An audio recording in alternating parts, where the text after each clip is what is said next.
All right, welcome to the Maximum Edge Sports Wagering Show. My name is John Santucci. Call me Tooch. I got G-Dog here. We got Tuesday night football. Tuesday night football. Can you believe it? There's football Tuesday night. This is great. How you doing, G? Doing good. How are you? Doing well. We got 3 games we're going to talk about. Last night, your Vikings, like I said, they were on top, covered the spread against the Bears, and the Raiders beat a depleted Browns team. With that game got interesting at the end. Yeah, it got a little interesting at the end. The Bears, man, a lot of trips down to the red zone, didn't come away with a lot of points last night. They're just inept. I mean, it's just pathetic to watch them. It's horrible. And, the Vikings were up by 2 touchdowns for quite a while, so they were able to just kill the clock, run the ball. Nagy's the Bears, horrible, dude. Yeah, the Bears possessed the ball for a long time in that second half. And Kirk Cousins finished with 85 passing yards, which didn't help our prop bets. So yeah, Justin didn't do so well in the prop bet. He had 40 yards, I think. Yeah, it really should have been Justin Jefferson anytime touchdown, which is what we should have had, but that was one we considered. The Bears, the Bears had a depleted secondary. We talked about the guys that they brought up from the practice squad. They played pretty well, pretty good. Which makes you wonder those types of guys do. Why the hell weren't they on the active roster sooner with all the troubles the Bears have had? Didn't make a lot of sense, but that's the Bears for you. Because 2 words: Nagy sucks. The worst. I've never been so despondent as a Bears fan under this coaching staff. You just feel embarrassed for being on the field, dude. Terrible play calling last night, and he's the OC. Yeah, and he was the OC again last night. Loves calling. He's a play calling junkie. So, well, let's get into your favorite bowl, the Tropical Smoothie Cafe Frisco Bowl, which is I'm not sure where this is. Frisco, Texas, right? Frisco, north Texas. Of Dallas, yeah. Right, which is a short trip for Texas San Antonio. Yeah. The team that I like in this guy, 12-1, 5-1 on the road, 9-4 against the spread, and then you've got San Diego State, which doesn't have a lot of offense, pretty good defense. What are your thoughts on this game? Well, I thought they had a pretty good defense too until Utah State blew them out last week. So, right. Other than that, I don't know. It's a free for all.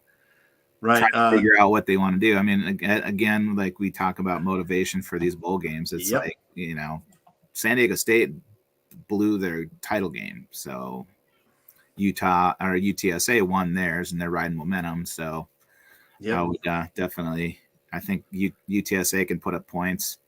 I think maybe some of the San Diego guys might have mailed it in. So we'll see.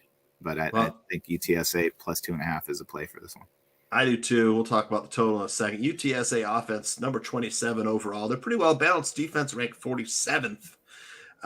San Diego State, the 14th ranked defense, great against the run, number 2 in the nation. But their offense, 110 in the country. That's the thing you and I talked about before we started the show is that if San Diego State falls behind, they're not offense is not capable of playing catch up. I would rather take my chances with San Antonio here. And, look at some of the teams that San Antonio they've had a very solid season. Has beaten, and they've had a very solid season. Like you said, San Diego State coming on a down note, that blowout loss to Utah State. No significant injuries. Public is on UTSA, but the money is on San Antonio as well. So any thoughts on the total? No. Yeah, I lean toward the under in any San Diego State game, but I could see UTSA, piling up enough points to just get over that over. So UTSA is pretty scrappy. Yeah, very scrappy. So I lean towards playing this side. I'll take the points with San Antonio. They're not far from their home. Should be a lot more fans of San Antonio there than San Diego State. Yeah. So pretty easy. Let's button that one up. Let's head over to the NFL where we've got some COVID delayed games tonight. They both at the same time. So either have a split screen, picture in picture, or you're flipping channels or picking one or the other. Let's talk about Washington at Philadelphia. Washington, man, they got to be PO'd because they both the two of their quarterbacks. So first they lost Ryan Fitzpatrick for the year. Then they had Taylor Heineke. He's played fairly well after a slow start. He's out with COVID. And then the backup to Taylor Heineke is Kyle Allen. He's also out with COVID, and we'll be seeing Garrett Gilbert, who I've never heard of before. I got to be honest with you. I don't know who he is. I have no idea. Hence the line going from 6.5. If you were lucky, you got the Eagles at 6.5. Now it's 9. No, these games are hard to. I mean, I hate the COVID protocols and all this other BS, but I mean, it does F up the lines big time because it's like you don't know. It's next man up, but it's also like you look at, okay, well, Washington's defense, and then you have Washington's run game. Well, the running back's playing, the defense is playing. So then you have on the Eagles side, they have their full team, but it's a divisional game, and there's a lot of other factors. I mean, I actually like the total going over in this one. Okay. It's a low total. And then I like perhaps, I mean, I'm not sure that going up to 9.5 the Eagles. I mean, yeah, Jalen Hurts and those guys. I mean, they should, tee them up pretty good. But I mean, it's a divisional game. Like I said, it's those things tend to change the dynamics when it's just about numbers. Usually, for trying to figure out sides and totals, then you get a factor in like, okay, well, it is a divisional game. There are playoff implications because even though Washington's been kind of inept, they're still on the fringe of a playoff spot. So and we know nothing about Garrett Gilbert, so you're kind of fishing in muddy waters. It's just, I mean, it's not. I don't think he's going to come out and light him up with passing and stuff like that. Right. But I mean, as far as a game manager goes, I mean, you can't really put in too many plays in a matter of a few days from a guy off another team's practice squad. I think they signed him off of New England's practice squad, actually. So okay, Washington's strength is against the run. They're the number 4 rush defense in the NFL. Yeah, Philadelphia doesn't really run the ball that well, so it doesn't matter to them. They're going to pass, and Jalen Hurts is going to make plays with his legs. They just that's what they do. And then their defense relies on turnovers and takeaways. So many people on their list today. So many people on the injury list. It's you got to really scroll here. I've got my other computer screen up here with the game facts up. I see odds and points bet going on right now here at 39.5 is the under. I know you like the over. I could see Philadelphia hanging 31 on Washington tonight. I actually kind of like the under because, well, I'm looking at because like 50 tickets, but it's like 90% of the money's on the over. Yeah. So, I mean, I'm looking at a lot of stuff on the over, which makes me tend to want to maybe look at the under, but it's curious that you're seeing it come down so much like that. Right. So, yeah, a lot of people are, it's weird. A lot of people should be betting the under to see it move down that low.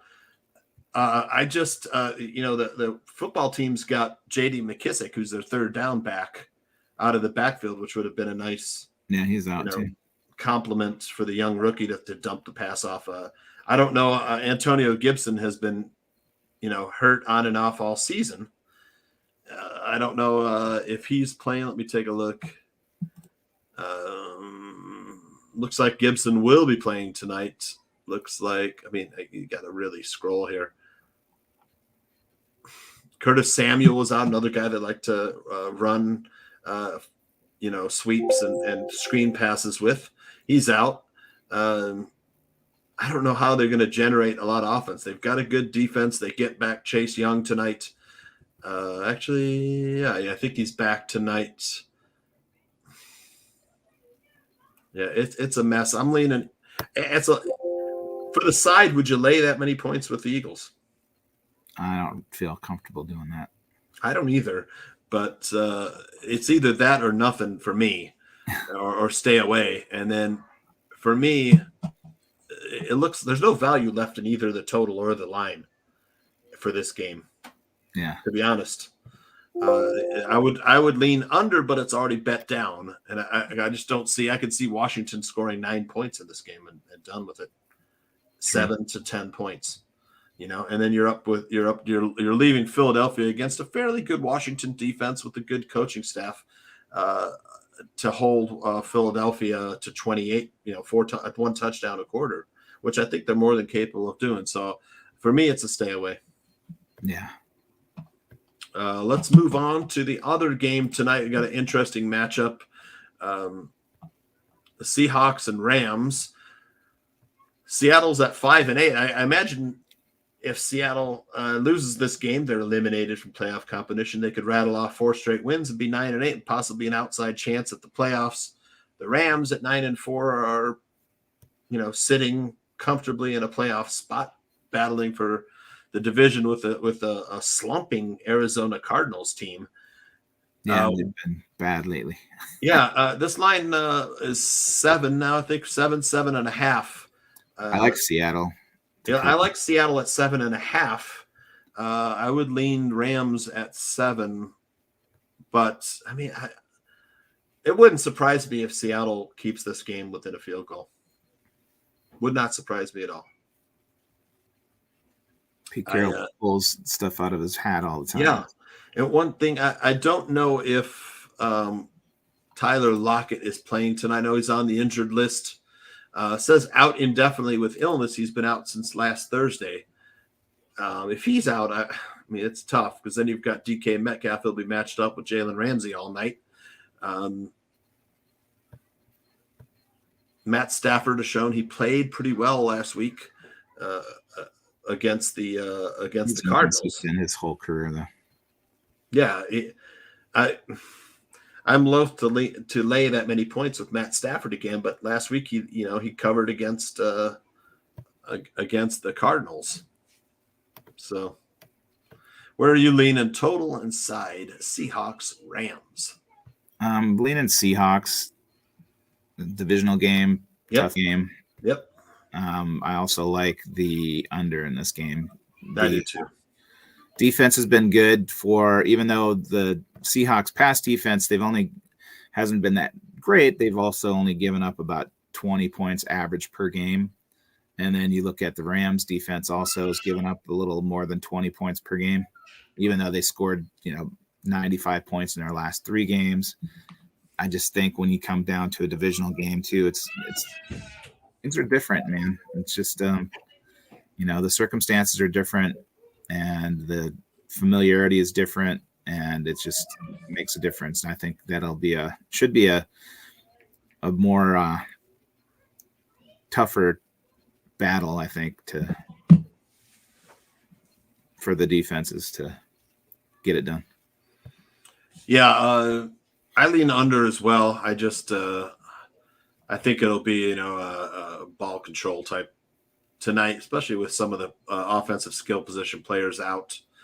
For the side, I lean Rams at 7, Seattle at 7.5. I just think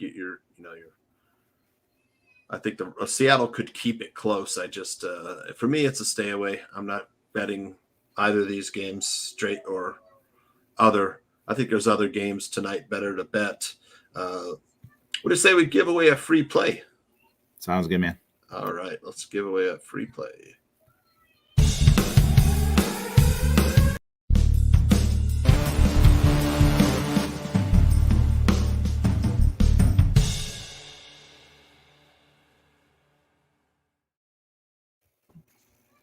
All right, our free play is University of Texas San Antonio plus 2.5 over San Diego State.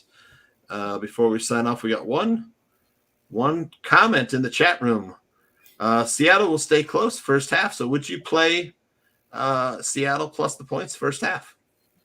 Yeah, I'd definitely take a look at that. Yeah, definitely. That might be the best way to play this game, first half. All right, we are back. I'm not sure when we're back, G-Dog. Thursday. Well, we got probably Thursday. We've got Thursday night football, and we have got couple bowl games as well. So we will be back Thursday. We're off tomorrow. G-Dog, thanks for helping out tonight, and we will talk to you later. Goodbye, pleasure. everybody. All right, man. Have a good day.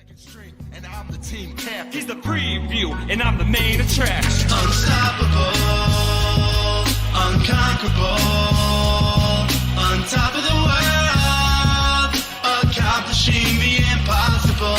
Unstoppable, unconquerable, on top of the world, accomplishing the impossible.